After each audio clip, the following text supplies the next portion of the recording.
दोस्तों नमस्कार। अपडेट ये है, अपडेट क्या है, एक मुकदमा भाई साहब आया है। उस मुकदमे का डिसीजन बहुत अच्छा आया है सीनियर सिटीजन के पक्ष में। तो वो मेरा मन हुआ कि मैं आपसे शेयर करूं, क्योंकि हम लोग सीनियर सिटीजन हैं और सीनियर सिटीजन की दुनिया में यानी सोसाइटीज़ में बहुत कुछ सीनियर सिटीजन के साथ में अन्याय हो रहा है। उम्र के इस मुकाम पर जहाँ शरीर ठीक से नहीं चलता, बहुत से उनके साथ अन्याय हो रहे हैं भाई साहब। तो है ये कि सबसे पहले तो मैं बता दूं कि 26 अक्टूबर 2006 में एक एक्ट पास हुआ था। भारत सरकार ने एक एक्ट पास किया था, डोमेस्टिक वायलेंस एक्ट। ठीक है भाई। इसका उद्देश्य था कि महिलाओं को घरेलू हिंसा से सुरक्षा प्रदान करना। ये बात ठीक है भाई, अच्छी बात है, हिंसा से सुरक्षा मिलनी चाहिए। हम तो कहते हैं हिंसा कहीं नहीं होनी चाहिए, डोमेस्टिक हिंसा की तो बात ही अलग है। खैर, और इसके बाद अगले साल क्या हुआ, 31 दिसंबर 2007 में एक दूसरा एक्ट पास हुआ। उस एक्ट का नाम था senior citizen act. Senior citizen act जो है, सीनियर सिटीजन को सुरक्षा देने के लिए प्रदान किया गया, मतलब ये बनाया गया। और उसमें तमाम बातें थी कि उसके बच्चे उनका भरण पोषण करें और संपत्ति की सुरक्षा, ये सारी बातें उसमें थी। नहीं, मैं आपको कोई वकालत की पढ़ाई नहीं पढ़ा रहा हूँ, सीधी बात ये बता रहा हूँ कि जो मुकदमा है उसमें हुआ क्या। इस मुकदमे में जो मैं आपको बताने जा रहा हूँ, इस मामले में मामला ये है, एक जिसमें पटिशनर है श्रीमती यश बानिया।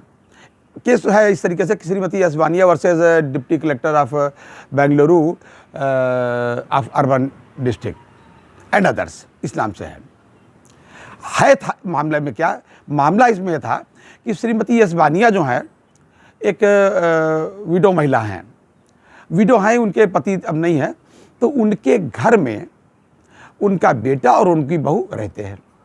मकान वो जो है वो उनके पतिदेव का बनाया हुआ है, जिसमें लोग रह रहे हैं। चलिए ठीक है भाई। कालांतर में क्या हुआ कि बहू ने क्या किया, इनको तंग करना शुरू किया, सास को हर तरीके से तंग करना शुरू किया जी। यहाँ तक शुरू किया कि उसमें कंस्ट्रक्शन तक कराना शुरू कर लिया, मकान में इधर उधर इस तरीके से खिड़की दरवाजे तक कहो बंद कर ले, इस तरीके से किया कि उनकी हवा पानी भी खराब हो जाए। मतलब कुल मिलाकर ठीक से उनको तंग करना शुरू किया। तो ये श्रीमती यश बानिया जो सास थी, इन्होंने रिपोर्ट दर्ज कराई और मुकदमा दर्ज करा दिया कोर्ट में। जब कोर्ट में श्रीमती यश बानिया यानी सास ने कोर्ट में मुकदमा दर्ज करा दिया, तो बहू ने, इन्होंने सीनियर सिटीजन एक्ट में दर्ज कराया कि हम भाई बुजुर्ग आदमी, हमारे साथ ये हो रहा है। तो उस बहू ने क्या किया कि डोमेस्टिक वायलेंस एक्ट के अंतर्गत मुकदमा दर्ज करा दिया कोर्ट में कि साहब हमको ये परेशान करती है। जबकि था सच्चाई ये थी कि वो परेशान करती थी बहू। अब भाई साहब कोर्ट में मामला चला, तो सीनियर सिटीजन एक्ट जो है सास को फेवर करता था, और ये जो डोमेस्टिक वायलेंस एक्ट जो भी उसमें दिखाया गया वो भाई साहब जो है उसको फेवर करता था। बहू क्या था, बहू वो भी तमाम एविडेंस कोर्ट में ले गई कि साहब ये तो मकान हमारे जो है मतलब इनका खरीदा हुआ नहीं है, पहले का है, पूर्वजों का है, तो इस तरीके से उसमें हमारा भी अधिकार है। बहरहाल इन्होंने सीनियर सिटीजन एक्ट में ये एप्लीकेशन भी लगाई थी कि इनको घर से निकाल दिया जाए, क्योंकि हम चैन से अपने रह सके अपने मकान में। इधर बहू कह रही है कि साहब इनका वो खानदानी मकान, इनका तो अपना है नहीं खरीदा हुआ, जिससे हम निकल जाएं। अब ये दोनों बातें कभी इस तरीके से डिसीजन हो, कभी इधर डिसीजन हो, मामला तय नहीं हो पाया, और मामला पहुंचते पहुंचते सुप्रीम कोर्ट तक भाई साहब पहुंच गया। और मामला ये लास्ट डेज का उधर का है, जब हमारे ऑनरेबल चीफ जस्टिस पहले वाले DY चंद्रचूड़ साहब थे, तो वहाँ पर 3 जजेस की बेंच ने इसको देखा, एक जिसमें खुद चीफ जस्टिस साहब थे, साथ में ऑनरेबल जस्टिस इंदिरा बनर्जी और ऑनरेबल जस्टिस इंदिरा मल्होत्रा। इन 3 लोगों की बेंच ने इसको देखा। देखिए, बता दें, सुप्रीम कोर्ट तक मामला पहुंचता है बिल्कुल क्षण के पहुंचता है। इन लोगों ने जब देखा, देखिए कि सीनियर सिटीजन एक्ट यहाँ ये कह रहा है और दोनों एक्ट आपस में टकरा रहे हैं, तो इन्होंने बहुत अच्छा डिसीजन दिया भाई साहब, बहुत अच्छा डिसीजन, और वो भी सीनियर सिटीजन के पक्ष में दिया। उन्होंने कहा जब दोनों एक्ट टकराएंगे तब सुपरसीड करेगा सीनियर सिटीजन एक्ट। देखिए, है ये कि घरेलू हिंसा का यानी डोमेस्टिक वायलेंस का जो मामला बनाया गया था कोर्ट में, मतलब जो ये एक्ट बनाया था, ये महिलाओं को सुरक्षा देने के लिए बनाया गया था। इधर जो सीनियर सिटीजन है, ये इनको सुरक्षा देने के लिए सीनियर सिटीजन एक्ट बनाया।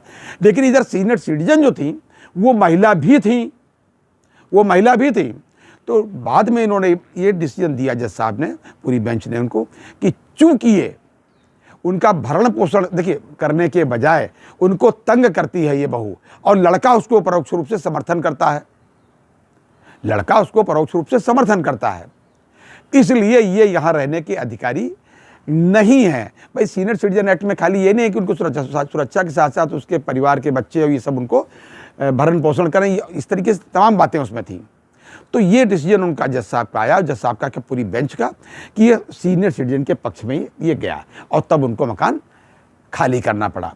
तो कुल मिलाकर के बताने का मतलब ये है कि सीनियर सिटीजन अब बहुत ज़्यादा चिंता करने की ज़रूरत नहीं है। सुप्रीम कोर्ट ने बहुत बड़ा हथियार आपको दे दिया है। अगर आपके बच्चे भरण पोषण नहीं करते तो वो ये न समझें कि खानदानी मकान आया हुआ है तो हम यहाँ रह पाएंगे और जो प्रॉपर्टी में हिस्सा ले पाएंगे। ये देखिए सुरक्षा बहुत प्रदान करता है। देखिए उम्र के इस मुकाम पर शरीर उतना चलता नहीं है, बिल्कुल नहीं चल, अगर शरीर चले तो समस्या काफ़ी कुछ हद तक कम हो जाए, लेकिन आदमी 60 के बाद सीनियर सिटीजन हो जाता है, बहुत कुछ दिनों तक उसका शरीर चलता है, कुछ परिस्थितियाँ विपरीत होती धीरे धीरे होने लगती हैं, स्वास्थ्य कम होने लगता है, फिर सुपर सीनियर होता है। तो जब शरीर काम नहीं करता भाई साहब तो बहुत विचित्र स्थितियाँ आती हैं, और उन्हीं से प्रोटेक्शन देने के लिए सीनियर सिटीजन एक्ट ये बनाया गया था। तो ये जो आज निर्णय, मतलब आज का मतलब जो निर्णय आया था, ये बहुत अच्छा निर्णय था। मैंने सोचा ये निर्णय आप तक शेयर करूं ताकि आप थोड़ा सा आपका मनोबल अच्छा हो सके सीनियर सिटीजन्स का, कि कोई चिंता करने की बात नहीं है, परेशान होने की बात नहीं है। अगर कोई घरेलू हिंसा आपके साथ हो, सीनियर सिटीजन के रूप में आपको परेशान किया जाए, तो आप इसकी रिपोर्ट दर्ज करा सकते हैं। संकोच मत कीजिएगा बस। अगर आपने संकोच में सारी संपत्ति ऐसे दे दी तो भगवान है मालिक आपका फिर। तो प्लीज़ सरकार द्वारा दिए गए इन मतलब जो एक्ट का, इन संरक्षण का पूरा इस्तेमाल कीजिए, और हाँ, बच्चों को स्नेह पूरा करें, लेकिन जितना उनकी पात्रता हो, और वो भी अपनी ड्यूटीज़ करें।